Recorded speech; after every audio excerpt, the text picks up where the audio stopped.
Bonjour et bienvenue sur la chaîne Le Culte du Dé. Aujourd'hui, je vais vous faire la présentation du jeu pandémique Le Règne de Cthulhu. Donc, c'est dans la série des jeux Pandémie que je ne possède pas. Il vient juste de sortir une adaptation dans l'univers de Cthulhu. Donc, c'est un jeu qui vient de sortir en français qui coûte 40 euros. Moi, j'ai acheté 39 euros.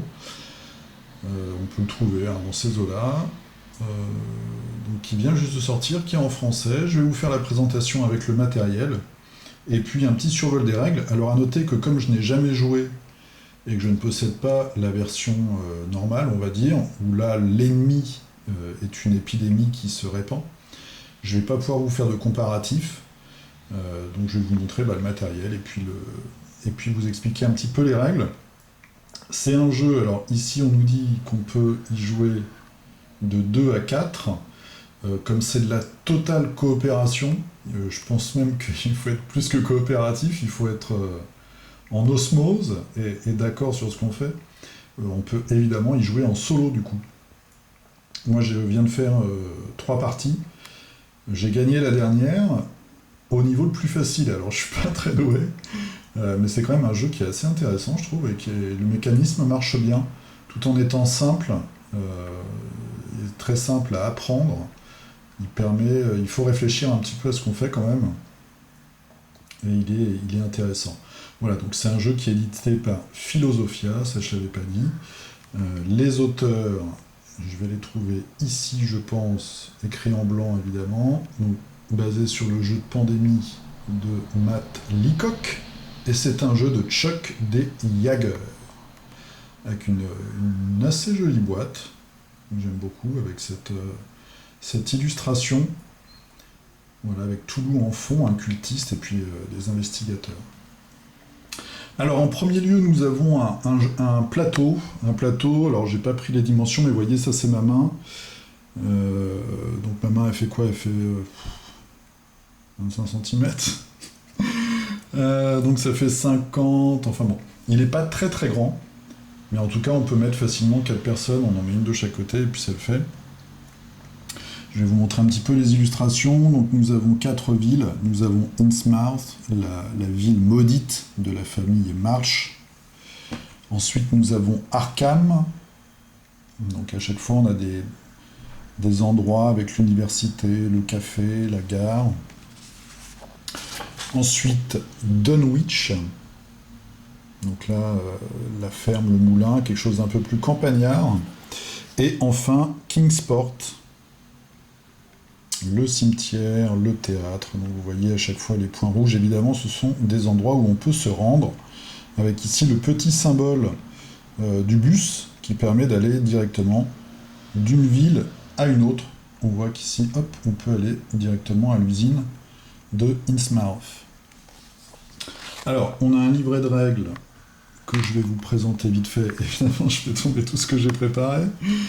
Donc notre compagnon, Toulouse, un petit peu de texte au début pour introduire, et puis après les règles avec le placement, l'explication d'un tour, l'explication de quelques petites situations, et puis voilà, les cartes, etc. Ça va assez vite. Il faut rien oublier quand on joue, mais somme toute c'est assez simple. Et le système de jeu devient assez intuitif. Alors quel est ce système justement? Ce qui se passe, c'est que des cultistes, donc ce sont ces petites figurines, vont se répandre sur le plateau, ainsi que des shoggoths. Donc les shoggoths, on voit ici des créatures de l'univers de Lovecraft, qui sont ces figurines-ci, vont se répandre sur le plateau. Les shoggoths, eux, ils vont essayer d'aller dans ces endroits particuliers, il y en a un par ville, qui sont des portails.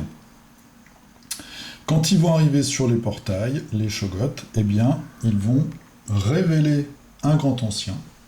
Les grands anciens, on en a ici 7 qui sont alignés en haut du plateau. Donc, vous voyez, par exemple, là, j'en ai déjà révélé 3. Et une fois qu'on arrive au dernier, eh bien, le dernier, c'est toujours le même. C'est Cthulhu lui-même. Et quand Cthulhu arrive, eh bien, on a perdu la partie. Il y a plusieurs façons de perdre la partie, je vais vous montrer ça. Et le but, évidemment, eh bien, des aventuriers, ça va être de fermer ces fameux portails. Donc un par ville, donc ça fait 4. On va devoir les fermer en allant sur cet endroit-là et puis en dépensant un certain nombre de cartes. On va voir ça tout de suite. Je vais vous montrer les figurines parce qu'elles sont assez réussies des aventuriers. Donc on peut jouer de 2 à 4. 4 aventuriers en même temps. Ça, c'est la chasseresse. Ils sont à la... enfin, les figurines sont à la taille habituelle des figurines. Elles ont la même taille que les figurines de Zombicide, par exemple. Donc ça, c'était le détective. On a ici, c'est l'ensorceleuse, je crois. L'occultiste. L'occultiste. La journaliste, qu'on voit sur l'illustration de la boîte avec sa petite jupette et son petit chapeau. Le magicien. Le docteur. Voilà. Et enfin, le chauffeur. Voilà, on a fait le tour des figurines. Chaque personnage a une carte, donc comme ceci. En haut à droite, on a le nombre d'actions qu'on peut faire par tour. Et chaque personnage a une capacité spéciale. Par exemple, lui, il peut faire 5 actions par tour. Le chiffre normal étant 4.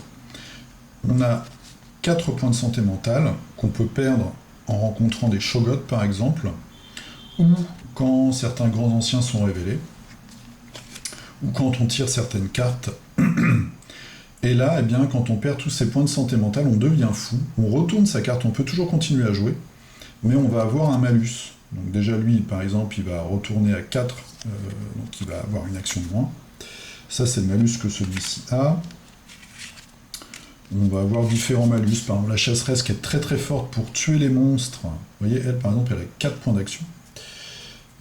Elle, quand elle va sur une case avec un cultiste, ou plusieurs, normalement, on doit dépenser une action pour tuer un cultiste. Elle dépense une action, et si on a 2 ou 3 cultistes sur une case, elle peut virer les 3 d'un coup. Pareil pour les Shoggoths, elle a besoin que d'une action. Un personnage autre, il lui en faut 3 par exemple. Quand elle devient folle, elle va avoir un autre malus. Vous voyez, à chaque fois qu'elle rentre dans un lieu sans cultiste, elle tire un dé, et sur un résultat, elle place des cultistes, donc elle rajoute des cultistes. Elle ne peut plus vaincre les Shoggoths contre une action, mais elle peut toujours vaincre tous les cultistes. Voilà, donc chaque personnage, comme ça, a une petite mécanique qui lui est personnelle, et qui le différencie des autres. Alors, comment va se dérouler le jeu ? C'est très simple. Chaque joueur va avoir une main de cartes qu'il va piocher dans un tas, qui est ici le tas des cartes de joueurs.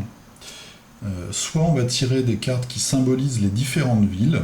Donc on a 4 types, évidemment. Je vous montre les illustrations qui sont réussies. Moi je trouve que d'une façon, la direction artistique est très réussie. C'est un jeu qui est très, très beau, je trouve, et qui retranscrit bien l'époque et l'ambiance. Donc on a Innsmouth, Kingsport, on retrouve les mêmes, hein, évidemment, Arkham, et puis Dunwich. Voilà. Donc, soit on va avoir des cartes comme ça qui sont appelées des cartes d'indice, puisque le but du jeu va être de réunir 5 cartes identiques. Donc, par exemple, il me faudrait 5 cartes Kingsport. Ensuite, on va devoir se rendre sur le portail de Kingsport, et contre une action, on va dépenser ces 5 cartes, et on va pouvoir fermer le portail. Alors, détail intéressant, on ne peut avoir que 7 cartes maximum dans sa main, donc vous voyez, ça veut dire qu'il en faut 5 sur 7, ce qui est assez énorme. Bien sûr, comme action, on peut se déplacer, mais on peut aussi s'échanger des cartes entre joueurs. Ça coûte une action par carte. Donc soit on va tirer des cartes comme ceci, des cartes indices, soit on va tirer des cartes le mal se répand, et là évidemment patatrac, ça se passe moins bien, on doit lancer un dé, qui est ce dé spécial, hein, vous voyez, donc soit on va perdre de la santé mentale, symbolisée par ces petits tourbillons, soit il se passe rien, soit on va faire apparaître des cultistes. Et évidemment, plus on a de cultistes, plus ça nous pose des problèmes, parce que, on va voir ça après, mais les cultistes vont s'ajouter, et à certains moments, ils peuvent faire arriver des grands anciens. Donc là, on a un réveil, donc on va avancer, on va révéler un grand ancien. Donc là, évidemment, c'est une sorte de compte à rebours hein, pour arriver jusqu'à Toulouse. On va faire apparaître un Shogot. Évidemment, les Shogots, bon bah eux, c'est pareil. On va tirer un endroit au hasard, et puis après, à chaque tour, ils vont se rapprocher d'un portail si on ne les zigouille pas. Et quand ils vont arriver dessus, boum, on se reprend un coup de grand ancien. Donc c'est toujours ce fameux compte à rebours. Et enfin, on va voir ça tout de suite. On mélange la défausse d'invocation et on le met sur le dessus du paquet. Donc, l'invocation, c'est ici, c'est les cartes qui vont faire arriver les cultistes. On a un dernier type de cartes qu'on peut piocher dans sa main, ce sont les reliques. Donc il y a un tas d'objets comme ça, il y en a une dizaine, je crois, une petite dizaine. Donc c'est des objets qu'on va avoir soit en tuant des Shogots, soit en tirant dans le paquet, on en met un certain nombre suivant le nombre de joueurs, et évidemment des objets qui vont nous aider, donc par exemple la clé d'argent. La clé d'argent, elle va nous permettre d'aller n'importe où sur le plateau, sachant que quand on utilise une relique, eh bien il faut tirer ce fameux dé de santé mentale, ce qui va évidemment soit nous rendre fous, soit faire apparaître des cultistes. Donc ça c'est les joueurs, ça va être un peu la ressource des joueurs. Ils vont avoir des actions, se déplacer, donc ils ont 4 ou 5 actions suivant les personnages. Donc se déplacer ça coûte une action, passer d'une gare, d'une ville à une autre ville, sachant que pour faire ça il faut dépenser soit la couleur d'arrivée, soit la couleur de départ sous forme d'une carte de cette couleur. Donc tuer un cultiste ça coûte 1, tuer un Shogot ça coûte 3, fermer un portail ça coûte 1. On peut s'échanger des cartes, donc soit des cartes indices, soit des reliques. Ça c'est les actions des joueurs. Et ensuite, une fois que chaque joueur a fait ses 4 actions, on va passer à la phase d'invocation. La phase d'invocation, on a ici un tas de cartes. Sachant qu'au début de la partie, on a déjà placé un certain nombre de cultistes, hein, on part pas de zéro. Et là, suivant le petit chiffre que nous avons en dessous de nos cartes de grands anciens, des cartes qui sont très belles d'ailleurs, elles sont de plus grand format, ça fait un peu carte de tarot, vous voyez. Donc c'est pareil, on en a une petite dizaine, ce qui permet d'avoir de la variété, avec comme ça cette planète menacée par une espèce de symbole mystique. Et puis derrière, à chaque fois, on va avoir un grand ancien différent, qui évidemment, quand il est révélé, va nous faire un coup de crasse aussi. Donc vous voyez, là par exemple, on retire 3 cultistes de la réserve. Pourquoi ça, c'est un coup de crasse? Parce que si jamais vous devez faire apparaître des cultistes et qu'il n'y en a plus dans la réserve, vous avez perdu la partie. Pareil pour les Shogots, sachant que les Shogots, on en a 3, et les cultistes, je suis en train de regarder sur la boîte, on en a 26, mais les cultistes, ça va vite. Donc, quand on arrive à la phase d'invocation, on regarde le chiffre qui se trouve sous la carte du dernier grand ancien révélé, par exemple là c'est 2, ce qui veut dire qu'on va tirer 2 cartes. On va tirer des cartes qui sont toutes les localités en fait de la map. Donc là par exemple le parc, c'est-à-dire que je vais devoir mettre un cultiste sur le parc qui doit être là, voilà, le parc de Arkham. Donc je vais rajouter mon petit cultiste à Arkham. Si jamais je tire par exemple la décharge d'Innsmouth, j'ai déjà 3 cultistes, eh bien je ne vais pas en mettre un 4e. Je vais en fait transformer cette pioche en ce qu'on appelle un rituel d'éveil. C'est-à-dire que nos cultistes là qui sont déjà 3, le fait qu'on pioche leur endroit, c'est-à-dire qu'ils ont réussi à accomplir un rituel et ça va réveiller encore une fois, ça va réveiller un grand ancien. Vous voyez, donc il y a plusieurs possibilités comme ça pour le compte à rebours du jeu d'avancer et d'avancer vers Toulouse hein, qui est ici le 7e, et on voit également que le petit chiffre, eh bien il augmente, il passe de 2 à 3, donc les 3 derniers comme ça, c'est 3. Donc ça va faire augmenter un petit peu le stress. Sachant que quand on ferme des portails, là admettons que Innsmouth soit fermé, eh bien les Shogots qui se baladent sur le plateau, par exemple si j'ai un Shogot qui pop ici, il ne peut pas aller sur le portail d'Innsmouth puisqu'il est fermé, donc il doit faire un très long chemin pour aller par exemple à Kingsport, Ce qui fait que là, au contraire, ça ralentit un petit peu le verdict final des grands anciens. Voilà, alors j'ai été très rapide comme d'habitude. Ah oui, souvent on nous demande, par exemple, là on va défausser nos cartes. Vous voyez, on va défausser nos cartes d'invocation, donc on va en tirer 2, admettons qu'on fait 2 tours, donc on en a 4. On va avoir une carte qu'on a vue tout à l'heure où il se passe plein de cochonneries, et on va nous demander de remélanger la défausse et de la placer sur le tas. Ce qui veut dire que les cultistes qui vont apparaître, ils vont très souvent, en fait, pendant la partie, apparaître aux mêmes endroits. C'est-à-dire qu'il faut quand même s'en occuper, parce que sinon, il est probable qu'il se retrouve à 3, on en repioche un, 4, boum, on se prend une punition. Donc il faut tenir compte de tout ça. Donc moi voilà, j'ai fait 3 parties, j'ai gagné la dernière sur le fil, et en plus j'ai pris le niveau le plus facile. Comment on régule la difficulté? Eh bien tout simplement, dans le paquet de cartes que tirent les joueurs, on enlève, par exemple, donc quand on joue en facile, on laisse toutes les cartes. Si on joue en normal, on enlève une carte de chaque couleur, puis 2 si on joue en difficile, et je crois que ça va jusqu'à 3 en très difficile. Sachant que moi, les 2 fois où j'ai perdu, c'est quand je suis arrivé à la fin de ce paquet. Puisque à chaque fois, par exemple, premier tour, mon détective fait ses actions, donc il peut potentiellement dépenser des cartes, soit pour prendre le bus, soit pour fermer un portail, soit pour parce qu'il joue une relique, tout simplement. Et bien à la fin de ces 4 actions, on tire 2 cartes. Donc petit à petit, le paquet ici de cartes indices va s'amenuiser. Donc moi, c'est comme ça que j'ai perdu, en fait. On perd également quand tous ces aventuriers deviennent fous. S'ils sont tous fous d'un coup, on peut perdre la partie. Sachant que si un aventurier fou ferme un portail, il est téléporté, on va dire, il est transporté, à cette époque-là, soit à l'église, donc l'église elle est ici à Dunwich, soit à l'hôpital qui est ici à Innsmouth, et il regagne toute sa santé mentale, il redevient sain d'esprit. Voilà, donc ça c'est un petit répit, mais on peut aussi... 4 points de santé mentale, ça va vite, sachant que sur le dé, vous avez une face où vous en perdez 2 d'un coup. Hein. Donc ça peut aller... on fait 2 dés pour jouer 2 reliques, par exemple, où on n'a pas de bol, et on tire une carte. Alors évidemment, là, je ne vais plus en tirer. On tire une carte, le mal se répand. Voilà, cette fameuse carte-là. Et là, boum, il faut faire aussi un jet de santé mentale.